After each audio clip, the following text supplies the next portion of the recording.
हाय भैया, नमस्कार। मैं म्यूजिक डायरेक्टर सुनील साहनी और आज हमारे बीच में हमारे बड़े भैया रवि भैया जी आए हैं। और मतलब किसी भी प्रकार का दुख और किसी भी प्रकार का मतलब जो भी सुख होता है हमेशा शामिल रहते हैं हमारे बीच में। और ये हमारी स्टूडियो है, देख लीजिए आप लोग। और बस ऐसे ही हम दोनों लोग दोनों भाई बैठ के थोड़ा सा टाइम पास कर रहे थे।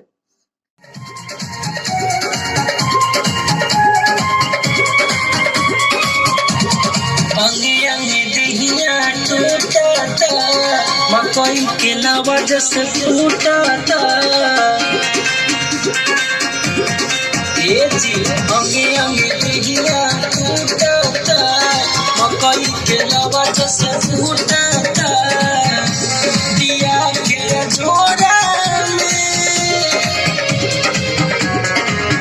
मोरे सैया हो सुताला तनी कोरा में, मोरे राजा हो सुताला तनी कोरा में।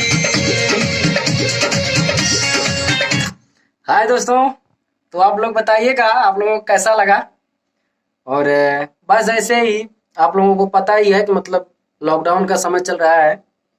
इसमें बस ऐसे ही सभी स्टूडियो वाले टाइम पास कर रहे हैं और यही सब सिलसिला चल रहा है।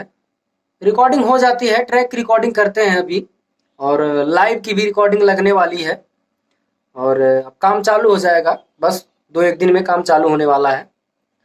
बस आप लोगों का आशीर्वाद चाहिए, क्योंकि श्रोता ही लोग हमारे भगवान होते हैं। आप लोगों को पता होगा, क्योंकि आप लोग नहीं तो हम नहीं, तू जो नहीं तो कुछ भी नहीं है। यही है। तो अगर वीडियो आप लोगों को अच्छी लगी हो तो आप लोग मेरे चैनल को एसएमएस म्यूजिक वर्ल्ड चैनल को ज़्यादा से ज़्यादा सब्सक्राइब करें, लाइक करें और इसी प्रकार की वीडियोस देखने के लिए घंटे को भी पूरा जोर जोर से दबाइएगा। नमस्कार, बाय बाय। और आइए इसी बीच में कुछ सुनाते हैं। और थोड़ा सा आप लोग हम गाना सुनिए। एक गाना हम गाए हैं, अभी गुनगुनाए हैं, सुनिए थोड़ा सा।